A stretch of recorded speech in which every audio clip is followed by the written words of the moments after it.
tudo bem? Estou aqui para te fazer um convite especial. Você que é especialista em risco, que tal você se especializar em continuidade de negócio? Pois é, estamos lançando o nosso básico bem feito de continuidade de negócio. E se você quiser se inscrever e fazer este curso, é só você acessar o nosso EAD. Vamos deixar o link aqui, QR Code, para você poder acessar. E não perca, vamos ter novidades por aí. Estamos aí gravando outros cursos, né, outros capítulos do Básico Bem Feito, então aguarde as novidades.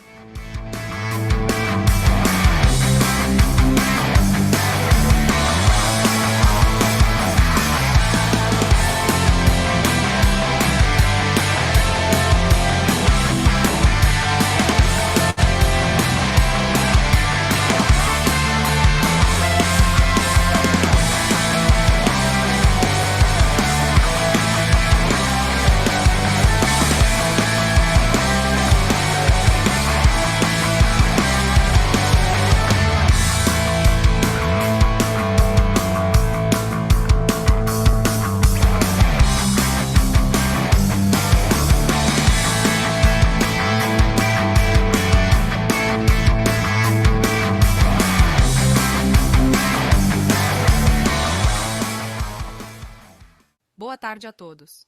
É com grande prazer que damos início ao nosso webinar Gestão de Riscos e Controles Internos no Agro.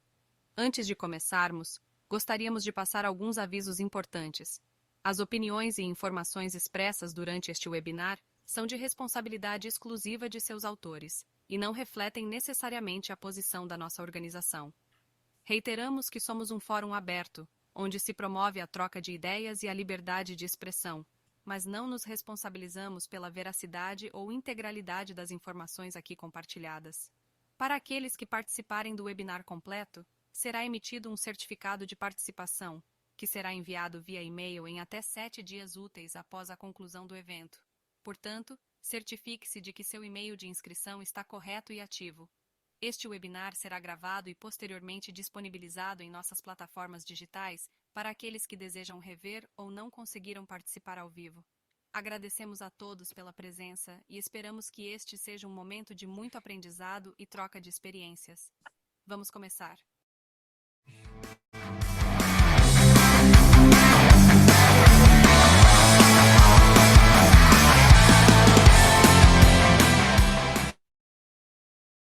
Olá, pessoal. Olá, agora sim, eu acho que já estamos ao vivo. Muito boa tarde para todos vocês. Eu sou Eduardo Matos, da Pairinity, e hoje o tema do nosso webinar é sobre o agronegócio. E aí nós trouxemos 2 especialistas aqui do mercado para a gente poder conversar.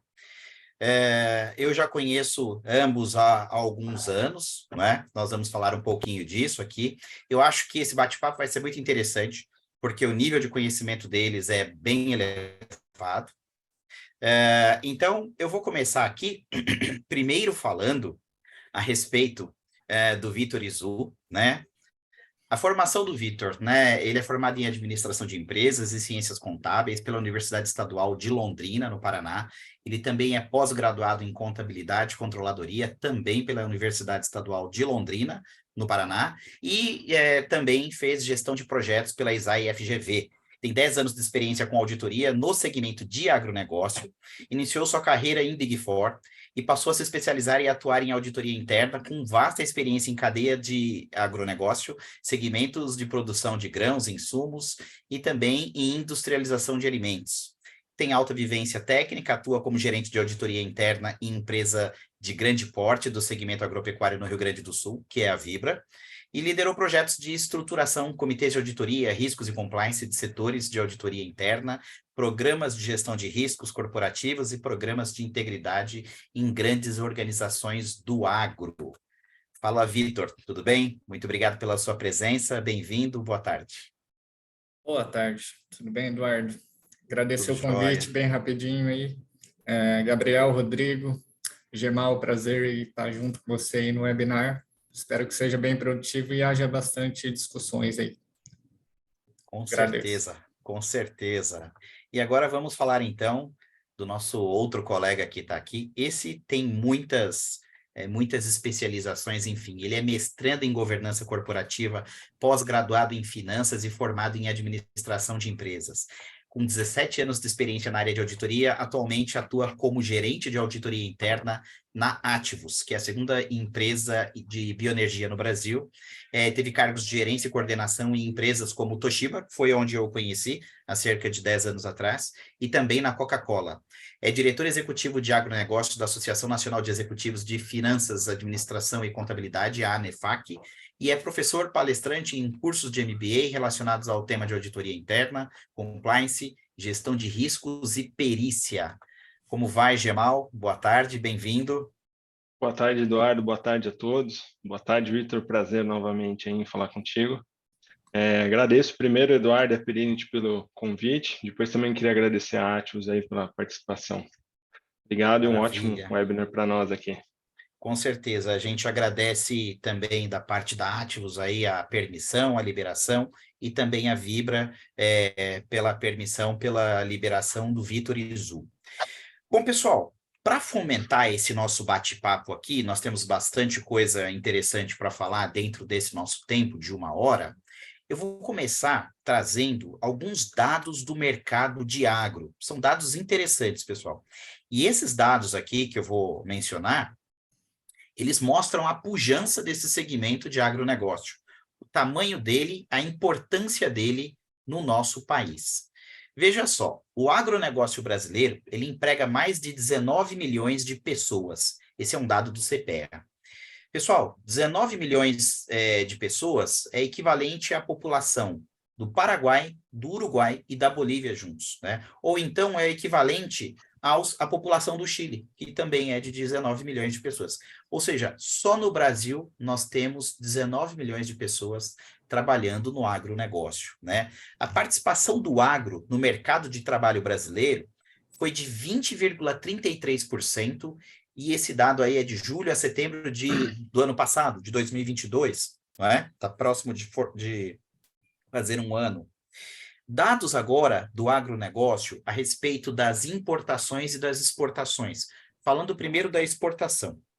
Em abril de 2023, há poucos meses atrás, né, as exportações do complexo de soja, grão, farelo e óleo, carne de frango e suína, milho, celulose e etanol foram recordes. Alcançaram valor recorde de 50,6 bilhões de dólares. O agronegócio registrou uma participação de 47,2% da pauta de exportações do Brasil dentro desse período. E em 2022, no ano passado, por exemplo, o agronegócio exportou o equivalente a 159 bilhões. Esse valor representa quase a metade de toda a receita cambial brasileira do período, que foi de 335 bilhões. Juntos, todos os outros setores da economia que movimentam o comércio exterior no país foram responsáveis em 176 bilhões. Conforme dados da Secretaria do Comércio Exterior, SECEX, o Ministério do Desenvolvimento, Indústria, Comércio e Serviços, tá? Então, esses são os dados de exportação. Vamos falar um pouquinho agora dos dados de importação no agronegócio. Na parte de importações, o ano passado, o agronegócio teve superávit de recorde, né? Então, por isso, o setor foi responsável por importar apenas 17 bilhões. Os outros segmentos, contudo, somaram 273 bilhões em importações, isso ao longo do decorrer do ano de 2022. Então, quer dizer, os outros segmentos todos importaram 273, o agronegócio 17 bilhões. Isso também mostra, de certa forma, a nossa autossuficiência, o nosso volume de produção. Em resumo, o agronegócio sozinho teve superávit de 142 bilhões de janeiro a dezembro do ano passado. Os demais setores, em contrapartida, fecharam 2022 com um déficit comercial de menos 80 bilhões. Ou seja, o Brasil não teria superávit na balança comercial do ano passado, ainda mais na casa dos bilhões de dólares, se não fosse o agro, tá? Informações agora a respeito do PIB no agronegócio. Olha só, de janeiro a dezembro de 2022, considerando o desempenho da economia brasileira e do agronegócio, a participação no setor, no total do ano passado, foi de 24,8% do PIB. Ou seja, o PIB do ano passado, quase 1/4 quase 25% é só agro, né? Dados também aqui, ó, de produção do ramo agropecuário. Aqui a gente tem esses dados relativos à carne de frango e à carne suína. A produção de carne de frango ficou na casa dos 14 milhões de toneladas. De carne suína, 4 milhões de toneladas. O valor bruto dessa produção, ele dá em torno de 108 bilhões de reais, enquanto o valor de produção da carne suína, 31 bilhões de reais. Exportação de carne de frango, ele deu aqui um resultado de 7,6 bilhões de dólares, enquanto da exportação da carne suína, 2,6 bilhões de dólares, né? Exportamos para 151 países a carne de frango e 86 países a carne suína. O consumo per capita aqui no Brasil de carne de frango é de 45,5 quilos por habitante, e no caso de carne suína é de 16,7 quilos de carne suína por habitante. Então, isso também mostra a força da produção de carne e frango, que também ajuda muito nos números do agro, né? Agora, um pouquinho de informação, e esses são os últimos dados que eu vou passar, a respeito da produção no ramo agrícola. O valor bruto da produção agropecuária em 2023 é estimado, vejam esse número, pessoal, em 1,179 trilhão de reais. Ou seja, vou repetir, o valor bruto da produção agropecuária em 2023 é estimado em 1,179 trilhão de reais. As lavouras têm um faturamento previsto em 835 bilhões e a pecuária de 343 bilhões de reais, tá?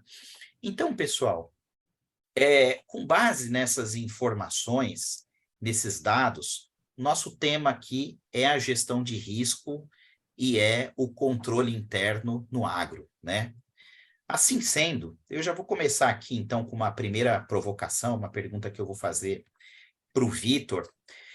Vitor, dada a importância desse setor, né, a gente vejam os números que nós passamos. Qual que é o nível de complexidade para atuar nessa cadeia do agronegócio? Vamos lá, então, Eduardo.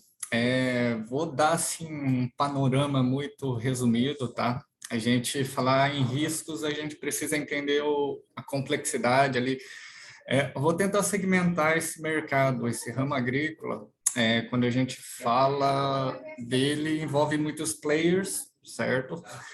Esses players têm seu interesse econômico e são muitas vezes diretamente relacionados, né, entre si ali, então o efeito de um impacta no outro, né? Literalmente a gente está falando aqui do famoso efeito borboleta, quando o chinês espirra lá na China, um furacão aqui na América, certo? Basicamente muito dinâmico ali. Então, segmentando, o que a gente tem? A gente tem players envolvidos em agricultura, né? Produção primária, cultura de grãos, frutas, legumes, hortaliças, dentre outras. E o Brasil é um importante player, né, mundialmente. Então, a gente tem os produtores ali buscando maximizar ali a produção deles por metro quadrado e tentando, assim, entender também a volatilidade de preços, comportamentos deles, né? Enfim, influencia no mercado. A gente tem o segmento de pecuária, né? Criação de animais, produção de alimentos, carne, leite, ovos e derivados. E no meio disso tudo a gente tem as indústrias, né? Agropecuárias, que faz todo o processamento ali dessas matérias-primas primárias ali para produzir alimentos, tem derivados, bioenergia, agregando valor a esse produto primário, né? Isso acarreta também colocar toda essa expectativa econômica do produtor primário na sua cadeia de supply, então incrementa um pouquinho mais de complexidade nisso tudo. A gente tem outros players, né, como silvicultura, que é manejo de floresta, celulose, madeira, muito regulados, né, com aspectos de conformidade ambiental, legislativo. Alguns também envolvem a própria produção agrícola, né, indústrias de insumos, maquinários, sementes, fertilizantes, armazenagem. Muitas vezes são empresas de grande porte, movimentam-se milhões, né? Eles têm um cenário assim bem powerful, né? Dentro da cadeia. Além disso tudo, a gente é bombardeado ali por fatores externos, né? Clima, economia, política, tecnologia, tudo isso traz mais complexidade para todo o cenário. Então, a gente tem também no cenário das indústrias aqui, agropecuárias, engloba na outra ponta o comportamento dos consumidores, né? Preferência alimentar, consciência ambiental. Então, tudo isso vai formando-se uma tríade de complexidade muito grande, né? E a gente está falando de cenários que precisam ser entendidos para daí ter um movimento dos players, certo? Então, Sim. seria isso aí. É um cenário, então, quer dizer que tem grande complexidade mesmo, né? Você falou aí, por exemplo, de preferência alimentar ou outras questões. Eu me lembrei agora, só a título de comentário rápido aqui, pessoal, do chamado frango halal. O Brasil é um dos maiores exportadores de frango. Frango, eu estou falando corretamente? É frango halal, Isso. né? Halal. Que é uma maneira toda eu não sei, são os muçulmanos, né? Que comem frango halal. Ele tem toda uma técnica ali para poder ao fazer o abate do frango, enfim, tem toda uma questão voltada para a religião, para a crença, e o Brasil foi um dos países que se especializou nesse tipo de abate, enfim, tem até uma certificação, me parece, né, do frango halal, enfim, Isso. para que os países possam comprar, e onde teve a última Copa do Mundo, então isso aumentou muito o consumo dessa carne, enfim. Eu sei, imagino sim que seja algo muito complexo, mas é algo que se desenvolve muito rápido, né? E assim como se desenvolve rápido, e falando então de um mercado complexo, isso envolve muitos riscos, sem dúvida nenhuma, né? Então, assim, eu vou ser pragmático com o Gemal. Pergunta assim, direta. Gemal, o que é risco? Bom, vou começar primeiro falando da importância do agro, né? Cada vez a gente vê, você já abriu falando da importância do agro e do tamanho do agro no Brasil. Eu acho que hoje a gente é pequeno perto do que a gente vai ser em uma escala de uns 10 anos. Hoje acho que o agro acordou no Brasil, os investidores acordaram pro agro brasileiro, e o mundo inteiro já é alimentado pelo agronegócio brasileiro. E cada vez mais a dependência do Brasil vai ser grande. Então a gente vai ampliar áreas, vai especializar áreas, e com isso aumenta o processo de risco. E quando a gente fala em riscos, a gente vem da vertente básica ali do que é risco. Geralmente o risco ele é falado de forma generalista, e pragmática também, né? Risco é a forma ou o poder a previsão de perder alguma coisa. Mas o risco ele não está associado só à perda também, né? O risco ele está associado a ganho. Então, o risco ele tem os dois lados. A gente pode ter o risco associado à perda, que é onde as pessoas mais têm a sua vertente, mais olham, que é como que eu não perco, ou como eu deixo de perder, ou como que eu mitigo algo que eu poderia perder, ou algo que poderia dar errado. E tem a vertente do ganho, né? Quanto que eu poderia ganhar? Apostar na Mega Sena, por exemplo, você tem o risco de perder o dinheiro, mas você tem o risco de ganhar. Então, você tem os dois lados ali da moeda do risco. E eu brinco, né, nas minhas aulas ali, que quando você fala em risco, você não tem risco ruim, você tem risco mal administrado.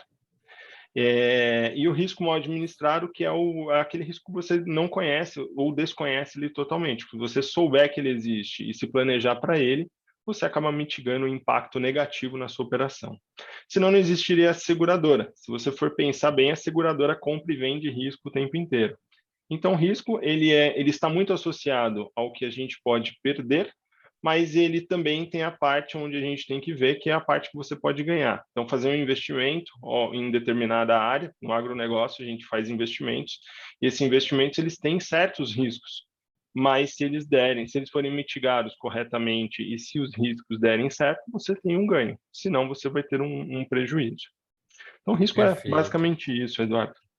Perfeito. Então, nesse contexto, já que o nosso tema é agronegócio, quais são os principais riscos desse segmento, né? Aqui no Brasil, principalmente, e com uma perspectiva de mais alguns anos à frente? São vários. É difícil até delimitar, a gente vai colocar alguns no arcabouços aqui.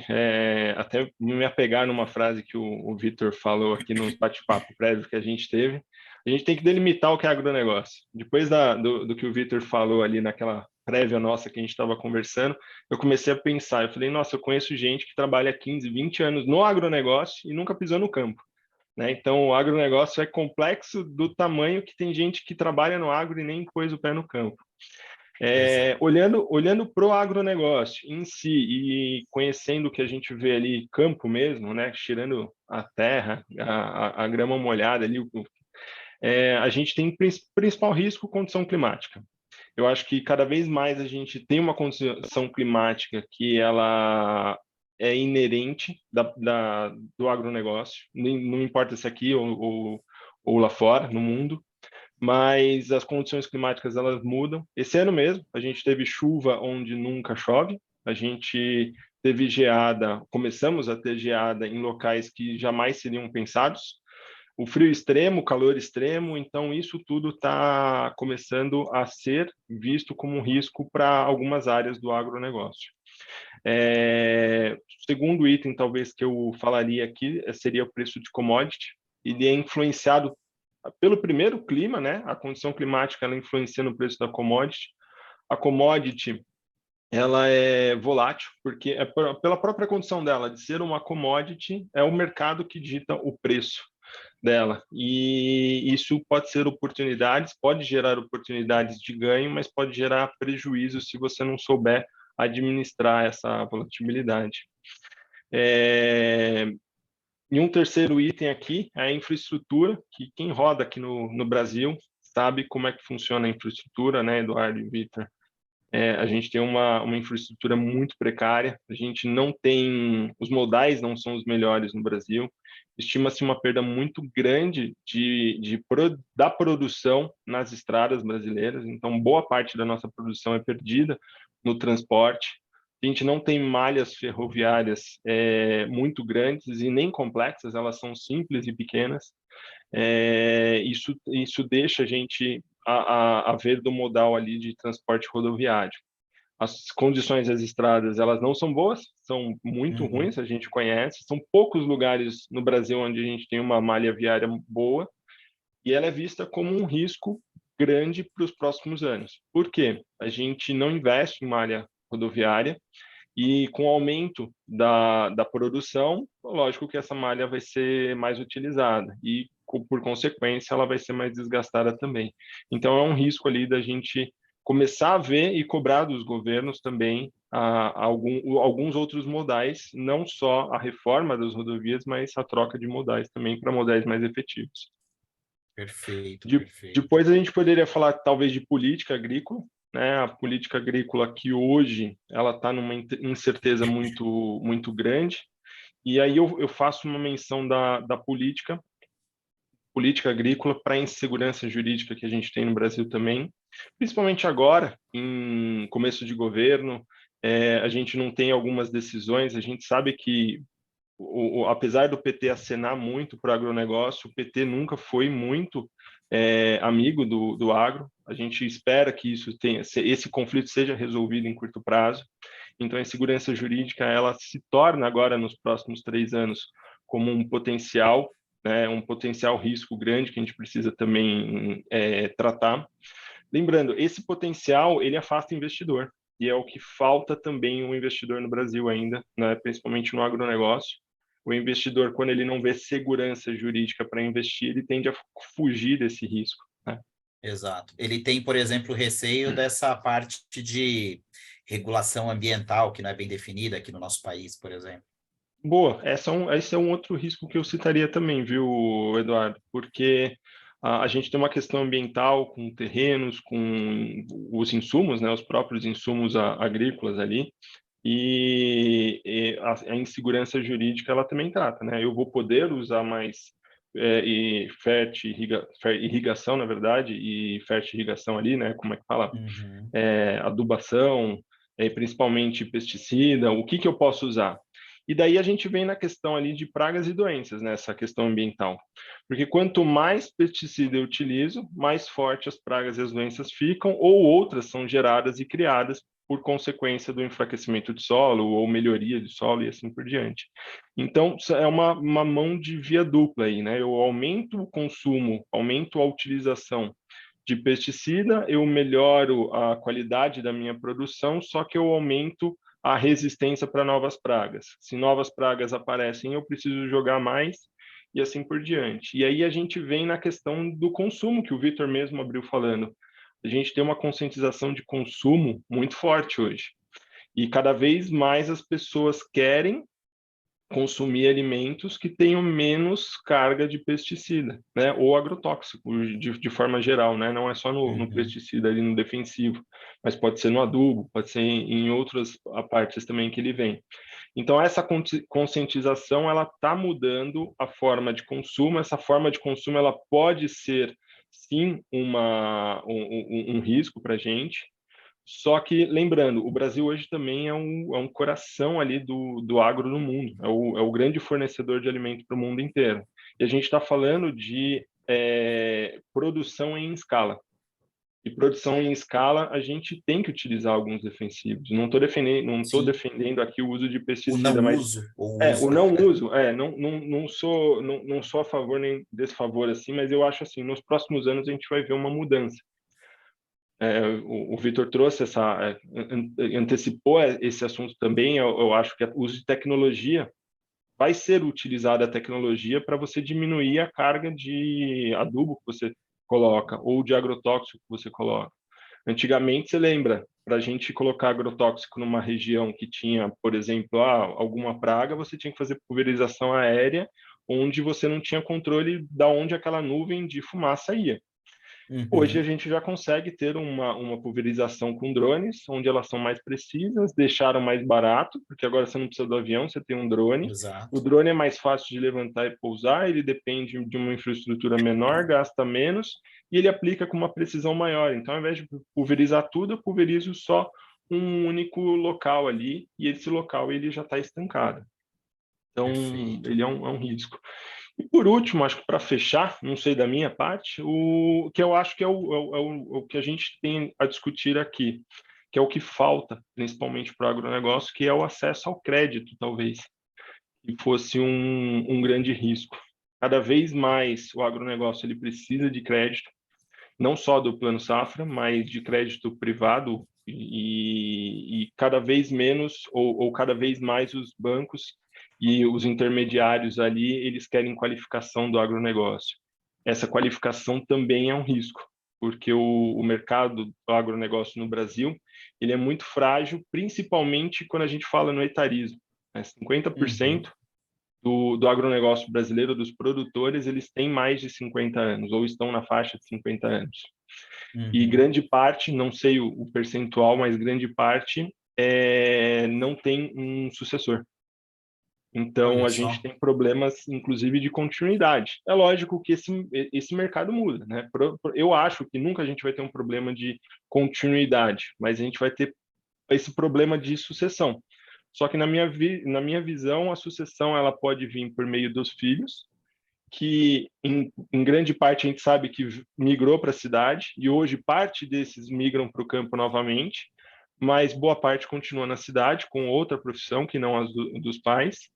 E essa parte dos pais vai ser absorvida por grandes investidores, na minha visão, né? E isso é minha visão mesmo, tá? Eu não tenho estudos para isso, mas eu vejo que os investidores estão vindo forte e comprando terrenos de pessoas que estão querendo se aposentar. Então você vê esse movimento acontecendo.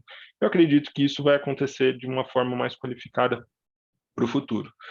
E eu vejo como oportunidade. Então, se a gente se qualificar agora, principalmente os filhos que já estão se qualificando aqui nas grandes cidades, eles voltarem para o campo e fazerem a sucessão dos pais, que é o formato mais lógico ali também. E hoje parte disso começa a acontecer, né? Hoje a gente vê que existe uma migração reversa agora, né? Tem muita gente que veio do campo para a cidade, muita gente está indo da cidade para o campo, porque no campo está se usando muita tecnologia. Que São coisa. riscos e oportunidades. Olha só, você citou aqui vários riscos, né, de diversos tipos. Você falou, por exemplo, da questão da insegurança jurídica, esse aspecto aí das regulações ambientais que de alguma forma vão inibir as pessoas, né, a investirem também pelas inseguranças, pelas incertezas que existem. Você falou, por exemplo, dessa questão da infraestrutura. Nós temos um problema do escoamento de produção, nós não temos malha ferroviária para levar aí essa nossa produção com facilidade até os portos e aeroportos, e entre outras coisas, a falta do crédito, né? Enfim, as questões políticas. Mas mesmo com tudo isso, Gemal e Vitor, a gente tem aqueles números que foram falados lá no começo.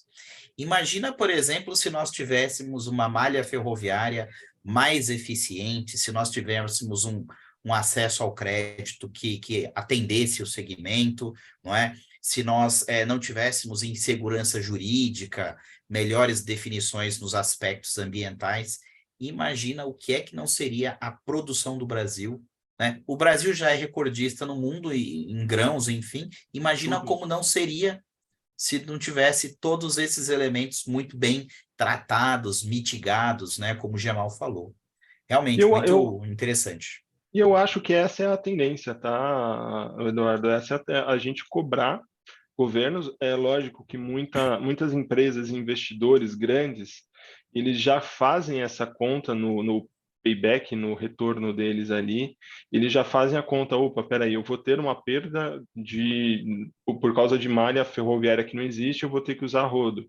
E eu vou ter uma perda aqui, ou eu vou ter que fazer um investimento privado numa estrada que eu vou ter que construir, ou asfaltar, ou recapear, e assim por diante. Eu acho que grandes investidores já olham isso e passam a cobrar mais do governo essas atitudes. É lógico, é uma via de mão dupla. O governo tem que ajudar no desenvolvimento e, lógico, a gente sabe que parte disso já é função deles, mas os grandes investidores, acho que esse braço de grandes investidores entrando no mercado, eles tendem a ir para cima do governo com uma força maior, né? Certo, para pleitear, para exigir, de certa Pleitear, forma, para fazer essa o lobby infra, do essas agro, né? condições. O lobby do Exato. agro é muito, muito forte e é um dos mais fortes que eu conheço, na verdade, e ele é um dos mais assertivos, né? Lógico, no Brasil a gente sabe as condições que a gente tem políticas, né? Então é incerteza, a cada 4 anos o lobby pode sumir ou voltar ou Sim, se reafirmar. Então é uma questão de se aproximar. Mas agora na pandemia, por exemplo, o agronegócio se reafirmou muito, né? O sim, agronegócio, se você for ver bem, a gente conhece, discute. Há 2 anos atrás a gente não estaria fazendo um webinar do agronegócio. Hoje a gente está exatamente. fazendo e discutindo muito, porque o agro cresceu tanto nos últimos 2 anos Exato. que se tornou pauta em qualquer assunto, em qualquer mesa, né? Então a gente tem se falado bastante. E é um lugar para se investir, é um lugar para se investir. Perfeito, perfeito, é verdade. Há 2 anos seria impensável termos uma rodada, um tema de webinar sobre esse tema, especificamente, né, sobre esse segmento. Específico. E Vitor, como é que é possível, assim, então, monitorar e de que maneira minimizar esses riscos dentro da cadeia do agro, tá? Vamos lá. Na verdade, igual você, só pegando o link aí com a conversa de vocês, o agro, ele já faz gestão de riscos faz muito tempo, né? Onde é que está a diferença? Eles basicamente estão criando mais mecanismos de governança. Desde o produtor rural, no momento que ele para e pensa no momento certo de comercializar ali o grão dele, ele já está fazendo essa visão de cenários, né? Ele tem um entendimento dentro da cabeça dele do quê? Como é que funcionam os padrões.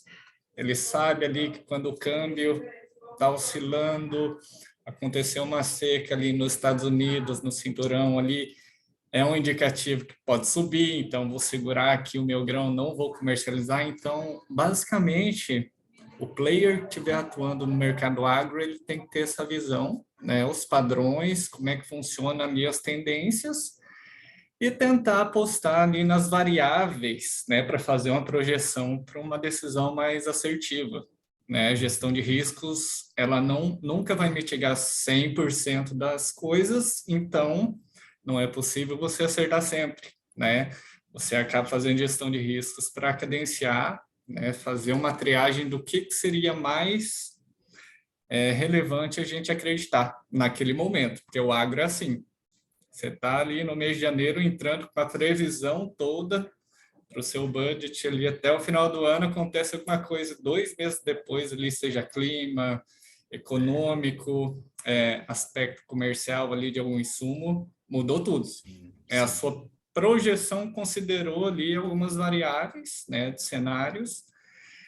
Aí o que você faz? Né? Muitas vezes, para controlar tudo isso, você tenta ter os controles reativos, né, que seriam ali instrumentos, contratos futuros, fazer um hedge, tudo isso para tentar, né, fazer com que as coisas girem da mesma forma e você consiga pensar num plano B, né?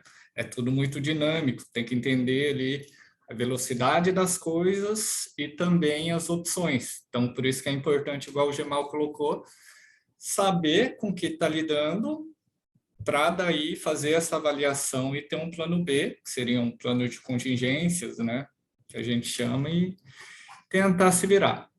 Tem algumas outras questões, né, por exemplo, o Gemal também mencionou, a gente tem possíveis surtos, doenças em plantações, recentemente a gente está aí com a gripe aviária ameaçando o mercado agro, ali as exportações brasileiras, né, de maneira muito relevante. Se caso a gripe atinja, né, lotes comerciais aqui de frangos, como atingiu a Argentina, Uruguai, a gente vai ter um possível cenário ali de suspensão, né, de exportações. Isso tudo tem uma consequência em cadeia, não só ali para a proteína animal que foi afetada, mas para outros, né, o mercado de proteína ele é fechado em vários tipos, né, de proteínas. Então, cada um tem uma reação no mercado que impacta as outras. Então, você acaba tendo que monitorar como é que está o status, né, sanitário de um país vizinho, a região onde você atua, onde você tem indústrias, está perto de uma zona ali que teve foco, né, sanitário dessa determinada doença. Acaba que você tem que criar novamente planos de contingência, né, se caso acontecer o cenário mais indesejável ali, os próprios riscos climáticos ambientais, né? A gente tem um cenário que o país é muito abundante em recursos, só que a gente também tem toda essa divergência, né? Meses atrás ali, a gente tinha a ministra ali do Meio Ambiente discutindo questões onde o nosso executivo não concorda tanto, então isso causa-se uma série de opiniões ali do que deve e não deve ser feito com as imposições ali ao agro. Então, você, quando é lei, quando é norma, você tem que estar atento só para saber o que vai acontecer ali no futuro e vai impactar nas suas operações, né? Então, você faz planos também. Eu vou dar outro exemplo aqui. A própria cadeia de mão de obra. Aqui no Rio Grande do Sul, a gente teve aquele fatídico escândalo trabalho análogo a escravo, né? Quando isso acontece, você tem que olhar para dentro de casa, aí você percebe que você está rodeado ali, não só com as questões que envolvem seus funcionários, mas toda a sua cadeia, né? Seus prestadores de serviço, seus fornecedores, você tem que ter uma visão e começar a trabalhar com avaliações, né? Feito a avaliação, onde é que tá os meus pontos críticos ali com esse risco de mão de obra análoga? E você cria controles, né? Vou fazer uma due diligence, criar uma política de terceiros, vou treinar, vou fazer ali auditorias em fornecedores, prestadores, tudo isso para tentar mitigar o cenário ali. Outros exemplos que a gente tem, a própria cadeia logística, né? Como o Gemal colocou, você cria alguns indicadores ali, por exemplo, para monitorar o preço dos combustíveis. E esse é um grande exemplo, assim, do que é um monitoramento que te traz oportunidade e também pode te avisar em momentos de ameaça, né? Uma possível alta do diesel, você espera ali e começa a ver negociações acontecendo dos caminhoneiros com o governo. Pode indicar uma possível greve. Aí você precisa reativar lá o plano de contingência, né, que a gente teve aí 4, 5 anos atrás. Se o combustível vai baixar, você olha para casa, vamos renegociar os contratos com os fornecedores ali de transportes. Então, risco, oportunidade e ameaças, né? Então, tudo isso tem que ser feito de maneira que conheça, avalie, né, os seus riscos, entenda eles detalhadamente, crie indicadores e faça o que for possível. No agro, como eu falei, muitos fatores externos. Então, muitas vezes é assistir e tentar pular dentro do trem, certo? Uhum. Você sabe que você comentou aí, por exemplo, a respeito da gripe aviária. Hoje em dia, quando você tem uma incidência, por exemplo, de gripe aviária em qualquer produtor, em qualquer país, é muito rápido para a informação chegar, né? O comprador está do outro lado do mundo, mas ele fica sabendo no mesmo dia e ele já Sim. toma as ações imediatamente, né? Então, como nós estamos numa era de comunicação muito avançada, isso também é algo impensado há alguns anos atrás, né? Sei lá, se nós colocarmos ali, vai década de 80, de 90, enfim, quando nós começávamos a ser um país grande, né, exportador dos insumos de agro, olha só, hoje em dia aconteceu aqui, lá já se sabe. Quer dizer, não tem muito. Antigamente, acho que levava um tempo para se perceber, levava um tempo para deixar de comprar, né? E hoje em dia, essa velocidade favorece, mas desfavorece também, não é? Porque o impacto é imediato, né? Olha, se a China compra, peraí, tá com esse problema? Não entra mais nada, né? Uhum. Meu porto não recebe mais nada e a partir de agora você tem que resolver essa sua questão para eu voltar a importar a sua carne de frango, por exemplo. Complexo isso também, né? É o ganho e a perda que a gente tem da era da comunicação tão avançada, né? Isso, exatamente. O mercado global ele ficou muito interativo, né? É.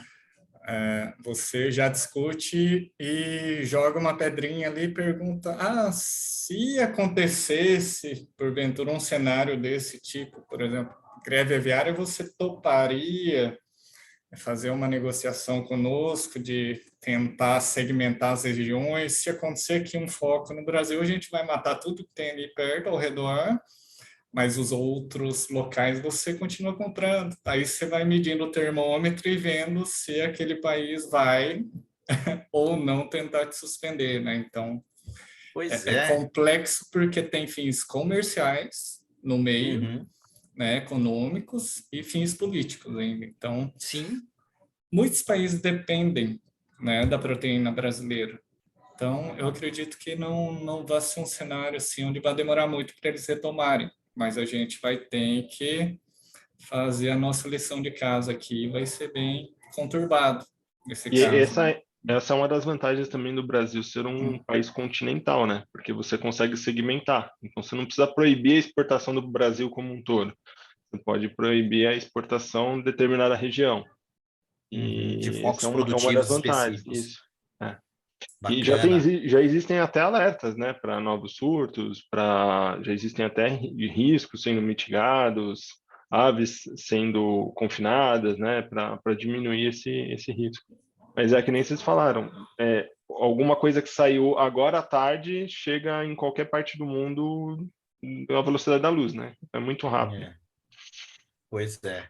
Gemal, deixa eu te perguntar, então, como é que hoje daí, então, nós vivemos também a era do ESG ou ESG, como se diz, né? Enfim, depende do quão chique é o seu inglês.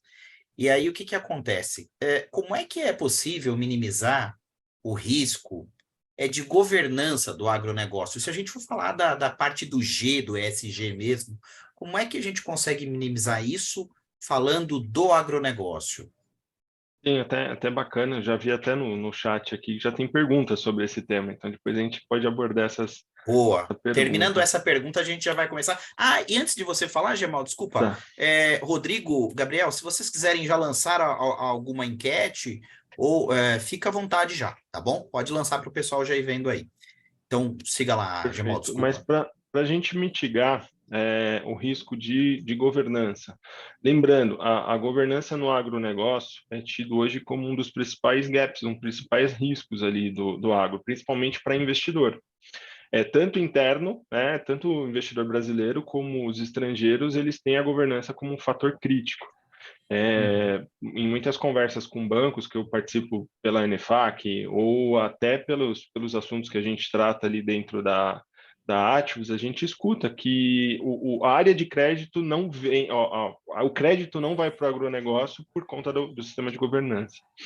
A gente sabe que existe um gap gigante por causa de formação, porque é uma estrutura familiar, é uma estrutura que está longe, às vezes ela não se adequa ao mercado, então é um futuro que a gente precisa tratar. Primeiramente, a gente tem que estabelecer a estrutura de governança adequada para o agronegócio. A estrutura, Perfeito. não estou falando de presidência e diretores, não. Estou falando o que a minha empresa precisa para sobreviver. Na questão do etarismo ali, a gente precisa definir quem vai ser meu sucessor. Daqui a alguns anos a minha empresa ela vai continuar comigo ou eu vou vender a mercado ela? Porque pode correr o risco de eu ter de repente eu vir a falecer e a minha propriedade ficar aí a ver navio e um banco ter investido. Então, o banco ele quer esse tipo de garantia, ele quer que você discuta e que apresente o plano. Depois é ser transparente, né? Então a gente tem que ter a transparência. Em governança precisa de transparência. A gente estava falando da conscientização das pessoas no consumo. As pessoas querem saber de onde veio o produto, para onde vai, o que foi utilizado nesse produto. Então, a mesma coisa que existe na carne, que você tem a rastreabilidade, eu acho que em um curto período de tempo a gente vai ter essa mesma rastreabilidade para produtores orgânicos, por exemplo. Né? E a produção orgânica ela tende a ficar mais forte por essa conscientização, por quererem consumir de locais, né, e não de um produto que veio da outra parte do mundo. Então, para que isso tudo aconteça, a gente precisa investir também em controle interno, que é o foco nosso aqui da nossa live, né? A gente precisa de controles onde eu consiga rastrear e deixar toda essa rastreabilidade. Você vê que a rastreabilidade não é mais para minha empresa. O controle interno não é mais aquele controle interno que eu fazia para saber se só o meu balanço batia ou se o número que estava sustentando o balanço. Não, é para saber se o meu consumidor lá na outra ponta vai enxergar o meu produto. Então a gente mudou, a gente trouxe, elevou o patamar de controle, né? E fazer a gestão de riscos. O produtor que não fizer gestão de riscos, com essa camada aí, um monte de informação que a gente falou, um monte de riscos que são inerentes ao agronegócio, se ele não fizer a correta gestão, ele tende a ter prejuízo ou perda, né? E desaparecer ali numa cadeia competitiva. Lembrando, o agro vai ficar cada vez mais competitivo. E eu acho que assim, para fechar assim, a gente tem que ter o engajamento de todas as partes, né? Todos os stakeholders. Vou dar um exemplo. Se eu estou num terreno que ninguém liga para da onde veio o meu produto, né? Eu não vou investir nisso. Eu estou numa área onde todos os meus pares, todos os meus compradores estão me perguntando e querendo saber da onde que veio, de qual fazenda, se usa ou não usa agrotóxico, eu vou precisar me adequar a isso, né? Então a gente precisa, se a gente quer investir nesse lado, numa segurança alimentar, a gente quer se capacitar para isso e vender isso, a gente precisa que todos estejam engajados. Então engajar os stakeholders acho que é uma das partes também para fortalecer a governança. E lembrando, a governança só fica em pé se ela tiver o alinhamento de todos os stakeholders. Perfeito. Essa parte de só consumir se eu tiver certeza da origem, do processo produtivo, ter assim essa rastreabilidade, eu acho que ela sim, de alguma forma, acho que ela já existe, mas tem muito ainda para evoluir, né, nessa cultura da consciência de consumo com viés ambiental, né? E eu acho que isso passa a ficar forte, né? Passa. Passa a ficar forte. Com o aumento, Por exemplo, o orgânico lá no passado era formado ali, né? O consumo de produtos orgânicos era formado por uma elite. Essa elite passou nos últimos anos para a classe média. A classe média já está disseminada, muita gente está usando e vai descendo. E a cadeia, todo mundo está preocupado em consumir um produto de boa qualidade. Não só um produto, mas um produto de boa qualidade. É inerente do Uhum. crescimento do país isso, esse consumo. Sim, Então, quanto maior a sua renda per capita, mais qualidade você vai querer no produto. E você vai aumentando a conscientização. Você conscientiza a população carece de um produto melhor. perfeito, pessoal. Rodrigo, Gabriel, eu não sei se você já tem resultado de alguma das enquetes para vocês apresentarem aqui para gente. Não sei se há. Então eu vou seguir aqui. Ah, tem já, ó. Sua empresa define e formaliza o apetite a risco da organização? 71% respondeu que sim e 29% respondeu que não, É um tá? número surpreendente isso, né? É um É, número é, surpreendente. mas você disse que é surpreendente para o bom, você acha que deveria ser melhor? Não é Deveria pro ser bom maior? mesmo, né? Para a gente ver que aqui a Você gente tem acha um as número empresas adequado, estão 71? isso. 71 acho que é uma boa visão aqui, É um bom número. um bom Olha, número. existe um programa de treinamento de risco para funcionários? 56% disseram que sim, 44% disseram que não.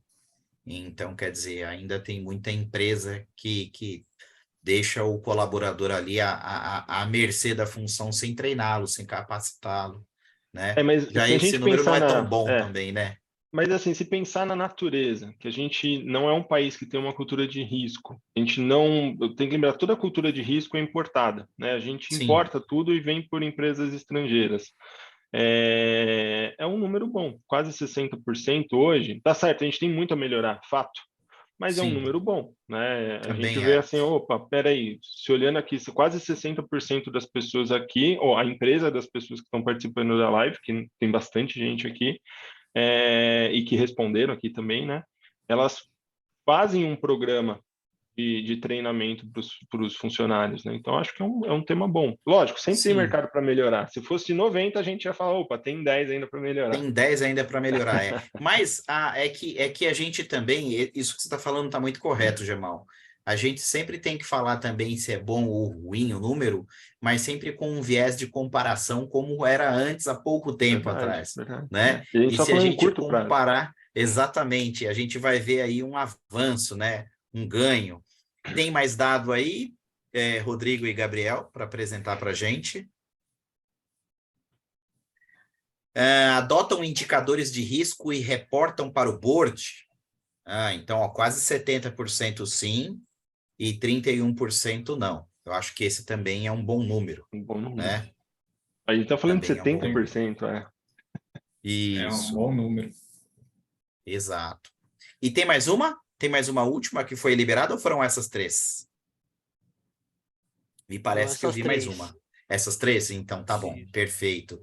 Vamos então aqui aproveitar os últimos minutinhos para que o Vitor e o Gemal possam responder algumas das perguntas. Você quer mencionar, Gemal, a pergunta que você viu, que você falou, e daí a gente já passa uma aqui para o Vitor? Qual Essa foi? primeira aqui que está aparecendo para mim, não sei se vocês veem, mas assim, ó, visto que a expansão da agricultura, levando em conta que pelos modais de logísticas eficiente, como já mencionados, e se não seria possível, isso teria que se dar pela expansão territorial de áreas de plantio. As políticas de ESG podem acabar também se tornando um risco para o agro, né, para o agronegócio de alguma forma. Essa que eu comentei que foi a primeira que eu vi. E eu Tá. acho que sim e não, tá? Da forma que Justifique cada hoje, uma delas. da forma como está hoje, o SG ele pode num futuro virar um risco. Sim, porque a gente sabe que os modais eles têm cada vez mais limitam a operação das empresas e você tem que ir para um outro lado que é ruim, que é o processo de expansão. Só que tem que lembrar, quanto mais você expandir para áreas de agricultura, menos espaço, mais impacto você tem lá no ambiental, né? Sim, E mais precário você vai ficar, porque quanto mais você avança para o interior, menos qualidade, principalmente de rodo, você tem. Mas perfeito, eu vejo que não é uma tendência hoje do mercado. A tendência hoje é você melhorar a qualidade da área plantada. Então, você, perfeito. ao invés de expandir, o que eu escuto muito no mercado, lógico, a expansão vai ter, o Brasil ainda tem uma boa área para expandir, mas acho que antes de expandir, vai melhorar a produção agrícola em determinadas áreas. Por quê? Sai muito caro o transporte. Então, é mais barato você investir na melhoria da qualidade de determinada área, de metro, de hectare plantado, do que você avançar para um desmatamento, né? Ou para áreas que ainda não são agricultadas. Perfeito. Quer falar alguma coisa a respeito desse item, Vitor? Não, Dessa pergunta especificamente? não, acho que o Jamal colocou de Colocou umas... bem, né? Uhum. Mas olha só, então, Vitor, vou jogar no seu colo essa daqui que eu acho interessante, ó. E os riscos cibernéticos no agro? Ataques hacker que indisponibilizam ou capturam dados sensíveis. Como visualizam estes riscos? A área de relações com investidores avalia isso? O que que você acha? O que que você pensa dessa pergunta aqui? Acredito que sim, né? Pela minha vivência, o que eu vejo, né, no Conselho Lógico, que quando acontece incidências, né, em pessoas próximas, eu digo entidades próximas ali, isso acaba subindo mais a régua ali, chama mais atenção, mas a cyber com certeza sim. Não tem nenhuma indústria, nenhuma empresa que vai operar sem o seu ERP, sem o seu banco, sem conseguir faturar nota, você volta para a idade da pedra, ok? É, Tem a questão do resgate, enfim, eu acredito que esteja no One Page Report da maioria dos boards ali, esse risco, ainda mais se falando de agro, né? Hoje a gente tem muito Data Analytics acontecendo nesse mercado, IoT, então tudo está sendo exposto eletronicamente no agro, né? A modernização que está acontecendo no agro hoje é muito grande. Eles estão se debruçando muito em bases, né? Em projeções ali que são eletrônicas hoje em dia, então, sem dúvidas, está no mapa, sim. é Tem que que eu acho que eu estar. só nunca ouvi, talvez já tenha acontecido, na mídia, de nenhuma empresa do agro ter sofrido um ataque hacker cibernético grave, enfim, como, por exemplo, de captura de dados, né? Um ransomware, coisa do tipo. Mas você já conhece, Vitor? Você já soube? Isso existe, apesar de não ser um dado Tão público, divulgado? existem, Tá, sempre existem. tem, né? Uhum. Sim. Sempre tem. Uhum. E olha, e tem uma pergunta aqui também, Vitor, que aborda o que você falou, ó, fazer sucessão das fazendas. Existe medida mitigatória para isso? Como é que você, essa parte aí, então, da sucessão que você mencionou, como os riscos, existe como tentar suavizar esse problema? De que maneira? Eu já atuei em instituições que exatamente isso entrou em tópico, né? Tem várias ações que eles tentam, né? Principalmente ele voltada a esse aspecto de reacender o desejo, né? A gente tem uma geração diferente hoje que tem muita autoestima, né? Essa geração nova é muito confiante, vamos dizer assim. É, Mas também a gente percebe que eles acabam ficando mais próximos também, né, dos pais, assim, é uma cultura que eu não vou entender, não é da minha geração ali, então aham, acho que quem tem meios, né, o meio é tentar fazer ele enxergar valor ali, né, nessa atividade, porque realmente o agro é forte, energias renováveis, tudo isso eu acho que tem muitos anos ainda de boa economia, né? Economia verde ali sempre vai estar com agro no meio, então se eles começarem a enxergar isso, né, que inclusive vai ser o segmento por muitos anos, né, de bons frutos, talvez, mas vai ter que fazer essa leitura, né? Realmente é um desafio isso aí. Tá certo. Quer comentar alguma coisa sobre essa, Gemal? Sobre a sucessão de fazendas, né? Isso. Eu vejo assim, no processo sucessório de fazendas, eu vejo vários movimentos no Brasil. No Brasil, existe um movimento atual mais forte, é uma modificação aqui, que são as holdings familiares. Então, são estruturas familiares onde todos os bens da família são jogados para dentro de holding familiares, mas isso a gente se limita a famílias que têm filhos, né? Sim. Então, a gente tem casos onde não existe, o processo de sucessão é único.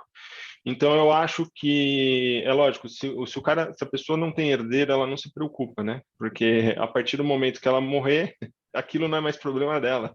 É. Mas tem gente que se preocupa e tem empresas em contratar a algumas áreas que se preocupam com isso. Ok, se você no meio desse contrato que eu tenho de 10, 15 anos com você, vier a falecer, com quem vai ficar essa sua fazenda? Eu acho que isso tem que estar estabelecido já no Sim, meio que uma pergunta no contrato. Lembrando perfeito. que em algumas culturas os contratos eles são de longos prazos mesmos, né? Por exemplo, cana-de-açúcar, onde eu atuo, a gente tem contrato de 6, 12, 15 anos. Então, muita coisa acontece. Se você contrata a área de uma pessoa com 80, com 86 anos, essa pessoa provavelmente vai falecer no decorrer. É muito, o risco não, a chance é muito grande nesse período do proprietário falecer. Com quem vai ficar? Né? Sim, Porque quem que eu vou pagar no final das contas? Porque você não vai pagar mais a pessoa que faleceu, mas tem um herdeiro.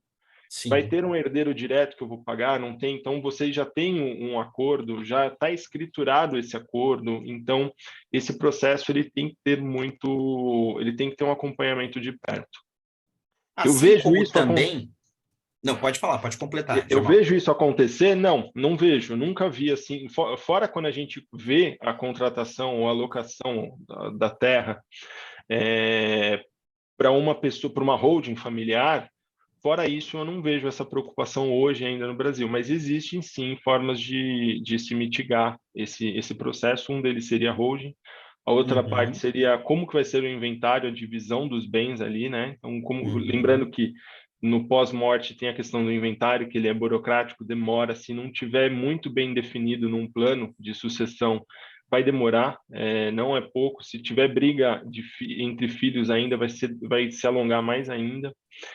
E é um risco, mas é um risco que é mitigável sim, tá? Tem que analisar esse risco, infelizmente, tem que analisar caso a caso. Se tem filho, não tem. É.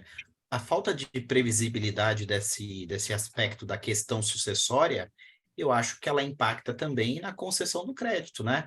Eu acho que quem concede, quem dá dinheiro também, se preocupa, então, ali na ausência dos controladores, dos gestores principais, quem é que vai ficar aí, quem é que vai continuar pagando isso, caso ela venha a falecer, né? Então, acho que é mais uma vertente da questão da De crédito. sucessão, né? Que é o crédito, né? Pessoal, acho que para finalizar, o nosso horário aqui já deu. A gente ainda tem uma quantidade legal de pessoas aqui com a gente. Mas eu vi aqui uma pergunta simples, singela, mas que eu acho que era interessante vocês também darem o parecer de vocês. Como fazer o pequeno produtor adotar gerenciamento de risco no seu negócio, tendo em vista esse público ainda produzir de forma arcaica?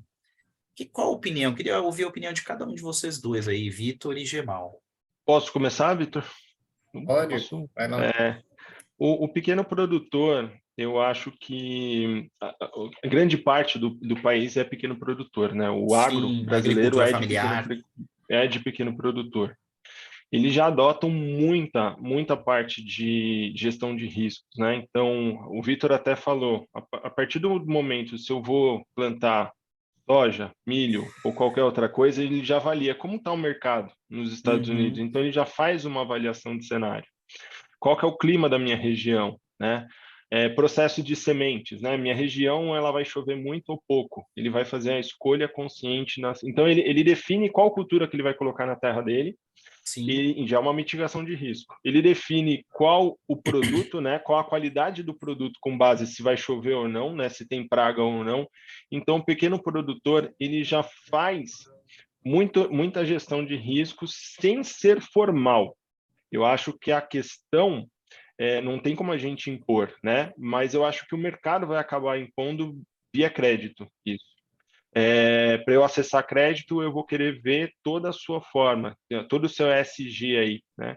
Relatório de sustentabilidade, eu acho que vai passar a ser cobrado de uma forma muito mais enfática dos próximos anos, né? Não só dos grandes, dos médios, mas também dos pequenos. Lógico que não com o mesmo peso, mas eles vão querer ver para quem eu estou cedendo o meu dinheiro aqui, né? Eu tenho garantia de receber de volta, então na minha visão é mais esse processo, tá? Não dá para Sim, impor realmente, mas eu acho que o mercado impõe no retorno, no empréstimo do dinheiro. perfeito. Diga lá, Vitor. Falando em pequeno produtor, né, eu acho que tem que tangibilizar para ele em linguagem coloquial, né, mostrar para ele todo esse cenário que o Gemal colocou, que ele faz isso no dia a dia. O que acontece? Você acaba explicando ele, todo o cenário, os conceitos ali que estão sendo utilizados de maneira mais simples para ele ver valor, né? O importante da gestão de risco para uma empresa grande e um pequeno produtor, ele vê valor, certo? Então, não Perfeito. interessa a metodologia, framework, ele tem que Exato. ver valor no final, né? Nem que Uhum. assim seja um cenário onde ele erre, vamos dizer assim, na decisão dele, né? Ele sentou, ele vai conseguir se conformar melhor, que ele avaliou A e B. Foi na Uhum. B, deu A, mas assim, foi avaliado. Isso que é importante Sim, em gestão de riscos, certo? Uma sim, decisão avaliada, independente se assertiva ou não, sim. pior é tomar a decisão no escuro, certo? Então, eu acho que é nesse Perfeito. caminho, né? Perfeito, pessoal. Olha, nós temos aqui ainda outras perguntas que não vai dar para a gente falar. Aliás, são várias perguntas, não é?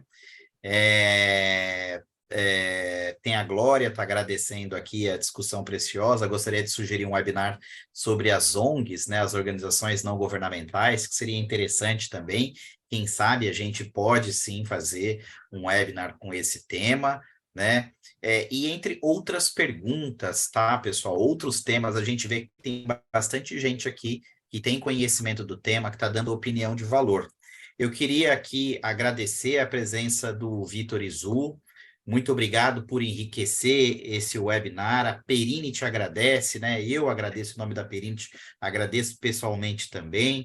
Quero agradecer também o Gemal Rala, meu colega também, professor, e também um cara aí muito querido por quem está utilizando a nossa solução agora, tem falado muito bem do Gemal, como uma pessoa muito bacana nesse processo de implantação.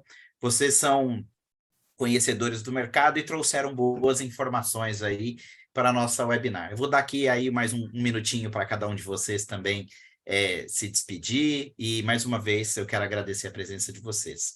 Vamos lá, Vitor, pode começar. Agradeço vocês aí da Perinit pelo convite.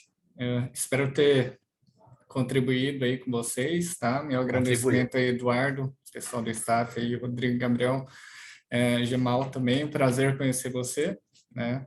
Participar aí do webinar, então, assim que puderem, eu estou à disposição ali para um Muito obrigado, próximo Vitor. webinar. Até Eu que mais. agradeço, Muito viu, Vitor, obrigado. Uhum. pelas trocas de ideia aqui que a gente teve antes, durante e com certeza depois aqui do webinar. O Eduardo, mais uma vez, pelo convite, todo o apoio aí do Rodrigo, que ele deu nos bastidores também. Ele sempre trazendo temas bem provocativos aqui para o mercado. Gosto bastante desses webinars. Obrigado mais uma Ótimo. vez. A gente que agradece. E, pessoal, queria que vocês aqui, ao término do nosso webinar, permanecessem aqui, porque vai aparecer já o link de cadastramento para o nosso próximo webinar, né? Então, a gente já finalizando aqui agora, fique só para ver aqui também a respeito do nosso próximo evento. E mais uma vez agradecer a presença de todos, tá, pessoal? Assim como já foi falado na mensagem lá no começo, essa webinar ela vai estar disponível aí nos nossos canais digitais, tá bom? Muito obrigado, forte abraço a todos. Até Um mais. abraço, até logo. Até logo.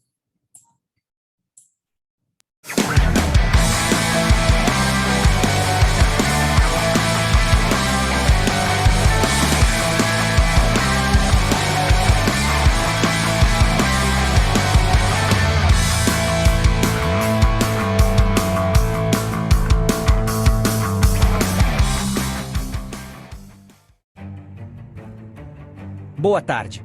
Gostaríamos de agradecer a todos os participantes deste incrível webinar. Sua presença foi muito importante. Aproveitando, que tal já garantir a inscrição para o próximo webinar que irá acontecer no dia 20 de julho? O tema do próximo webinar é ESG versus GRC Sinergia entre as áreas. É uma oportunidade única para aprender sobre a intersecção entre GRC e ESG. Com o crescente foco na sustentabilidade e responsabilidade corporativa, entender como essas áreas se sobrepõem e se complementam é crucial para as empresas modernas. Este webinar terá a participação de profissionais de destaque do mercado, então não perca tempo. A inscrição pode ser feita através do QR Code que está na tela. Para maiores detalhes, siga nossas redes sociais ou acompanhe nossa newsletter. Até breve!